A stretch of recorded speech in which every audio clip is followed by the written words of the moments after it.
Alright guys, our Chiefs franchise continues in week 3 as the 0-2 Chiefs take on the 1-1 Jets. Alex Smith, Chiefs quarterback for 5 seasons, traded by the Chiefs to the Jets this past offseason for a 3rd round draft pick, returns to Kansas City looking to drop his former team and replacement Pat Mahomes to an 0-3 record. Less than a minute into the game, 3rd and 10, Mahomes stands in and finds tight end Travis Kelce over the middle for a gain of 29 yards into Jets territory. Chiefs, however, would only get a field goal. As mentioned, Alex Smith returning to the place he called home for 5 seasons, and a little shaky to start 3rd and 5, and he'd be forced to throw it away, and the Jets going into a heavy wind would be forced to punt in Chiefs territory. But shortly after the punt, 3rd and 19, Mahomes drifts in the pocket and throws late across the middle right to Jets linebacker Demario Davis, who tries to make a house call but gets taken down at the 1-yard line. Jets take over. No worries though, as on the very next play, Alex Smith is able to find Josh Gordon on the out route for the easy score. Jets take a 7-3 lead. Ensuing drive, 3rd down again, but this time Mahomes makes the right decision and finds Albert Wilson over the middle for 23 yards and a 1st down to the Jets 38. 2 plays later, again 3rd and 10, Mahomes with good protection, and this time it's the cheetah Tyreek Hill beating Buster Screen down the seam for the 38-yard touchdown as the Chiefs take back the lead.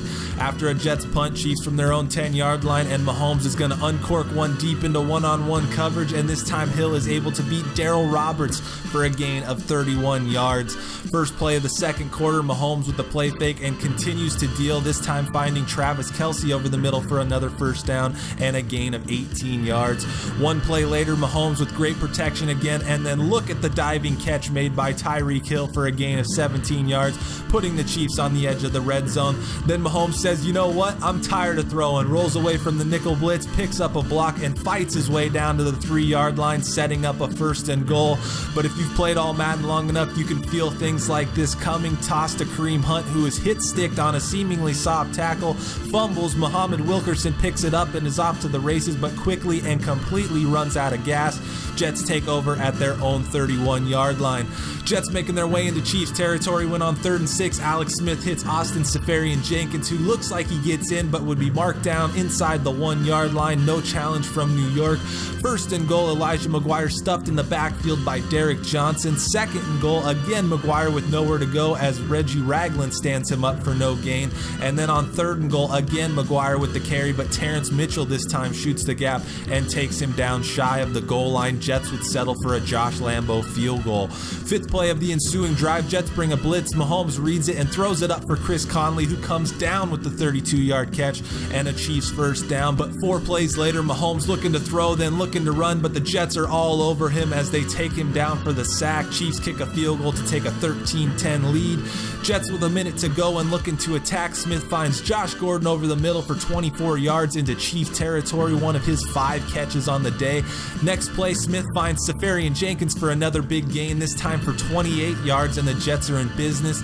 After an incompletion, 15 seconds left in the half, Smith moves around, finds Ardarius Stewart, but only for a gain of 4, and he doesn't get out of bounds, so the Jets forced to use their last timeout. So 3rd and 6 from the 13, this has got to be a shot at the end zone, right? But Alex Smith throws it short of the end zone to Seferian-Jenkins, who meets a wall of Chiefs defenders at the goal line, and the clock runs out. So a huge missed opportunity for the Jets as they go into half trailing 13-10. Jets get the ball to start the 2nd half, but go 3 and out, and Patrick Mahomes gets right back into his groove, taking his time and hitting Albert Wilson on 3rd down for 16 yards and a 1st down. 1 play later, Mahomes again with great protection, waits until the last second, but then fires a dart over the middle again to Albert Wilson for a gain of 33 yards to the Jets 25. And then 2 plays later on 3rd and 3, who else? Mahomes to Albert Wilson on the quick out for 19 yards and a touchdown. Mahomes was 4 of 4 on the drive for 71 yards, all to Albert Wilson. Chiefs take a 20-10 lead. After a Jets punt, Chiefs with a chance to really put the Jets away, but scary moment here as Travis Kelce makes the 8-yard catch, and then Kelce stays down, clutching his arm. He would be diagnosed with a dislocated shoulder and would miss the rest of the game, but is not expected to miss any time. Then on the very next play, the bad luck continues for Mahomes and the Chiefs as he is picked off right at the line of scrimmage by Jamal Adams, and just like that, the Jets regain some momentum. Chiefs D gets the Jets to third down, but just like he did so many times with Kansas City, Smith uses his legs to pick up 6 and a first down. One play later, Smith hits Jermaine Kearse for 10 yards down to the 1-yard line, setting up a 1st and goal, and there'd be no goal line stand this time as Elijah McGuire would walk it into the end zone for his first touchdown of the year. Jets cut the Chiefs lead to 20-17. Early in the fourth quarter, Jets with the ball back facing a 3rd and 7. Alex Smith fires it downfield right into the outstretched arms of a diving Austin Seferian-Jenkins. Might have been a touchdown had he hit him in stride. 2 plays later, facing a 3rd down once again, and one more time, Smith seemingly bottled up but gets out of it, picks up the 1st down, and bounces his way to a 12-yard gain to keep the drive alive. One more time, the Chiefs with a chance to hold on 3rd down, but again the defense fails as Smith finds Seferian-Jenkins for 8 yards, setting up a 1st and goal. Then on 2nd and goal, it's Josh Gordon again wide open for the 4-yard touchdown, his 2nd of the game, and the Chiefs find themselves behind in a game that they were seemingly in control of. After a Muhammad Wilkerson sack, Mahomes drifts back and fires a laser over the middle to Chris Conley for a gain of 27 yards to midfield and to get the Chiefs out of a big hole. 2 plays later, it's Tyreek Hill re-emerging to make a huge 3rd down catch on a slant for a gain of 9 on 3rd and 7 to keep the drive alive. Next play, Mahomes with the play fake and rolls out before making a dangerous pass, but Chris Conley cuts right in front of the defender to make the catch and pick up 13 yards. 2 plays later, the Chiefs give the Jets a taste of their own medicine as they're able to convert another 3rd down as Mahomes floats one to backup tight end Demetrius Harris, who also looks like he gets in at the same spot as we saw earlier, but also marked down at the 1-yard line. Next play, and it's Kareem Hunt on the toss, able to walk it in for the easy score and a 27-24 Chiefs lead. So the tables turn back to Alex Smith and the Jets. First play, Smith avoids pressure and makes a great throw to Jermaine Kearse for 14 yards.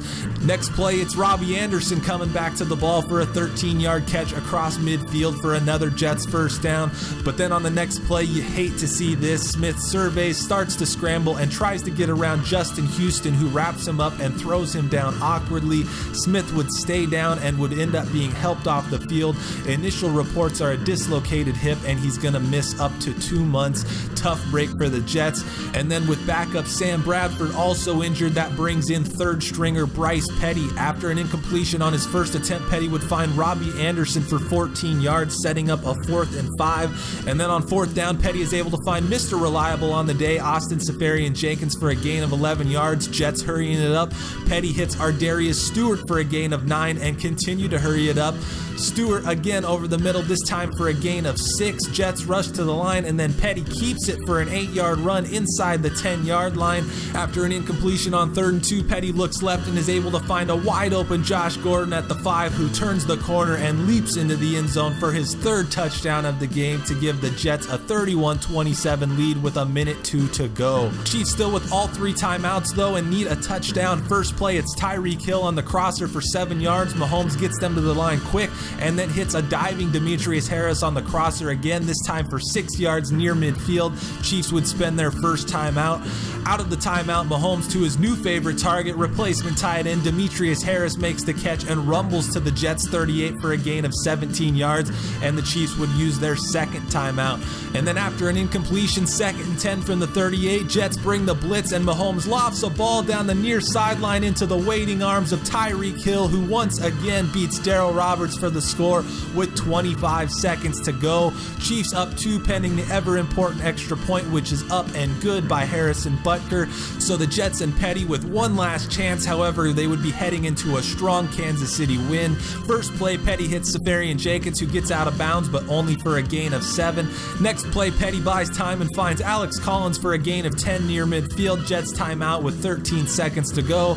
Out of the timeout, Petty looks and decides to tuck it and run, and then goes headfirst into tackles for a gain of 11 and a first down across midfield, but only with 7 seconds left and seemingly enough time to still get in field goal range. But rookie head coach Sean Mora opts to call the Hail Mary.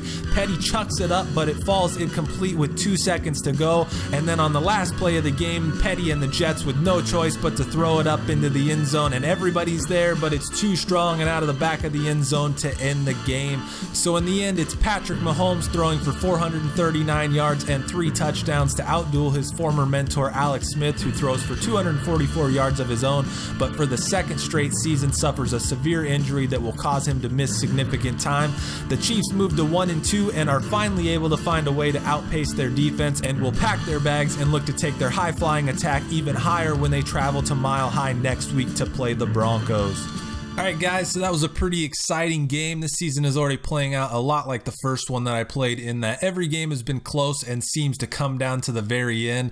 That one shouldn't have been as close as it was, but turnovers and no defense is going to put you in those kind of situations a lot. I was definitely more happy with how my defense played in that game though. I couldn't cover the tight end for anything, but it seemed like the corners actually held up nicely, and you guys didn't see it, but I actually had a few chances at interceptions in that game that my guys dropped that would have ended up completely changing how that game played out as well. I also completely forgot that Alex Smith was on the Jets, because that was a trade that I actually made like 2 or 3 months ago. And one of the things I wanted to do in my last video was go through my upcoming opponent's roster to give you guys a quick peek at what I'd be facing, but I didn't do that because the video was already pretty long. But we're going to be doing that in this video, and what we're going to be doing first is we're going to head into scouting real quick, and we're actually going to head into the news feed and check out the draft stories, because there is one here. This is the second year in a row that a Caldwell has been hit with a negative storyline. I don't know if they're brothers or not, but as you can see, Haynes Caldwell has been suspended for the rest of the year. I went into scouting because I'm going to add all of these guys that pop up in the news feed to the watch list, but he's not actually in the scouting, so I'm going to just have to keep my eye out on that.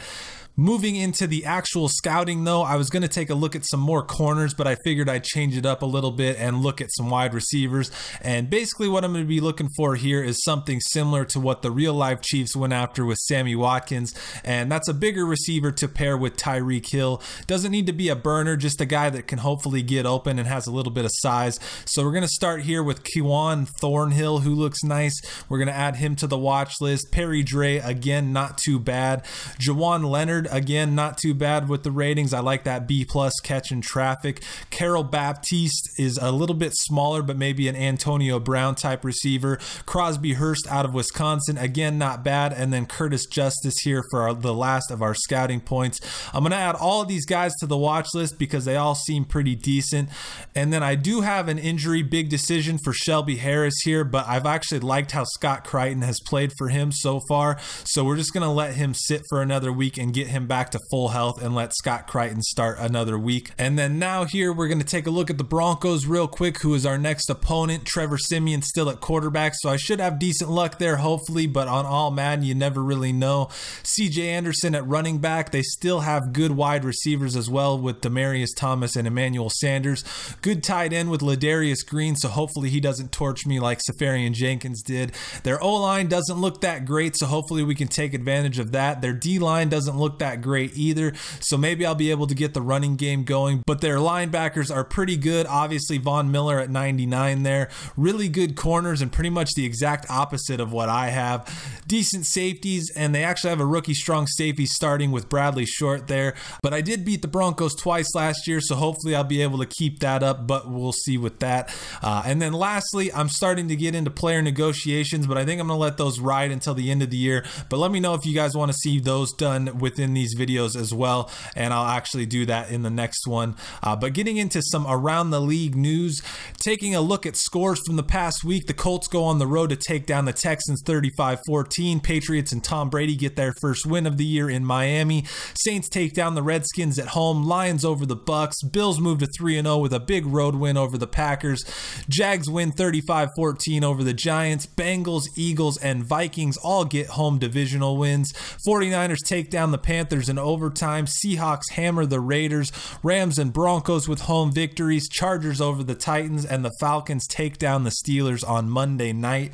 So moving on into league standings, Bills and Bengals all alone atop the AFC East and North. Three-way tie in the South between the Colts, Texans, and Jags with the Titans 1 game back. Chargers at 3-0 lead the AFC West with a 2-game lead over everybody else. Eagles with the early lead in the NFC East. Packers and Lions both sit at 2-1 atop the North. Falcons 3-0 with the Panthers and Saints 1 game behind, and then the Seahawks move to 2-0 after their opening day tie to lead the NFC West. Taking home the AFC's Offensive Player of the Week award was LaShawn McCoy, who accounted for 143 scrimmage yards and scored all 3 of the Bills' touchdowns in their 24-21 win over the Packers, with 2 coming on the ground and 1 through the air. The Bills would sweep this week's AFC awards as rookie cornerback A.J. Molden takes home the Defensive Player of the Week, picking off Aaron Rodgers and the Packers twice while accumulating 8 solo tackles. Molden was a 4th-round pick by Buffalo in this past season's draft. To the NFC side, quarterback Russell Wilson diced up the Raiders' defense, paving the way to a 45-14 win in Oakland. Wilson was 24 of 30 for 299 yards and 4 touchdowns, while also adding 20 yards on the ground. Wilson wins his first award of the year after being named MVP of the last season. To the defensive side, Kendall Fuller becomes the second Redskin in 3 weeks thus far to win the award, with all 3 NFC Defensive Player of the Week awards this year coming from the NFC East. Fuller picked off 2 passes and recorded 6 tackles against the Saints, but it wasn't enough, however, as Washington would fall 31-28 to the Saints. Moving on to league leaders, where we start with passing yards, and after a 439-yard performance against the Jets, the new league leader is Pat Mahomes with 1,028 yards. Following him up is Tom Brady, rookies Lane Laribus and Max Enderle, followed by Matthew Stafford. As for passing touchdowns, Matt Ryan is on pace for 58 touchdown passes so far, with 11 after 3 games. Tom Brady, Lane Laribus, and Jameis Winston are tied for second with 8, while Aaron Rodgers is among many, including Pat Mahomes, tied with 7. On to rushing yards, where Todd Gurley again remains atop the list, leading by 19 yards over Jordan Howard. LaShawn McCoy is not far behind in 3rd, and Ty Montgomery enters the picture, taking the 4th slot, just 2 yards ahead of Isaiah Crowell. Seahawks running back Chris Carson is the lone back with 5 rushing touchdowns and continues to lead in that category, while a slew of backs that includes LaShawn McCoy, Orleans Darkwa, and Tevin Coleman are tied for second with 4. After another big week, our very own Tyreek Hill has a healthy lead on the rest of the league in receiving yards with 430 yards receiving through 3 games. Michael Thomas, Bradley Lenz, and a couple of new faces with Quincy Enunwa and Shelton Gibson round out the top 5. As you all saw in the highlights, Josh Gordon had 3 touchdowns against us this week, which has propelled him to the league lead with 5. Mike Evans, Julio Jones, and Jimmy Graham are tied for second with 4, while Cameron Meredith is among a bunch of receivers tied with 3. Moving to the defensive side of the ball, where the Eagles' Brandon Graham leads the way in sacks after 3 games with 6. Our own Justin Houston is second with 5.5, while Myles Garrett, Tack McKinley, and Carl Lawson round out the top 5. And then moving to interceptions, where this week's leaders look a lot like the last, with Tavon Young, Jason Verrett, and DJ Swearinger leading the way with 3. Quentin Dunbar remains in second with 2, tied with Defensive Player of the Week Kendall Fuller. So as we take a look forward to week 4, it kicks off on Thursday night with the 0-3 Ravens traveling to Carolina. Bengals and Saints hook up in a matchup of 2-1 teams. The 3-0 Falcons look to stay undefeated against the winless Giants. Raiders and Steelers in a classic matchup. Another seemingly lopsided matchup with the 3-0 Bills taking on the 0-3 Bears. Big NFC North matchup between the Packers and Lions. Another big divisional matchup as the 2-1 Niners host the 2-1 Rams. And then the Eagles look to hand the Seahawks their first loss on the road on Monday night. Colts, Chargers, Bucks, and Titans are idle this week. That's going to do it for now, though. Join me next time as we take on the Broncos and look to get back to 500. I hope you guys enjoyed the video and are enjoying this series. Thank you for watching, and as always, we're going to leave you with a quick message from Chiefs announcer Mitch Holthus.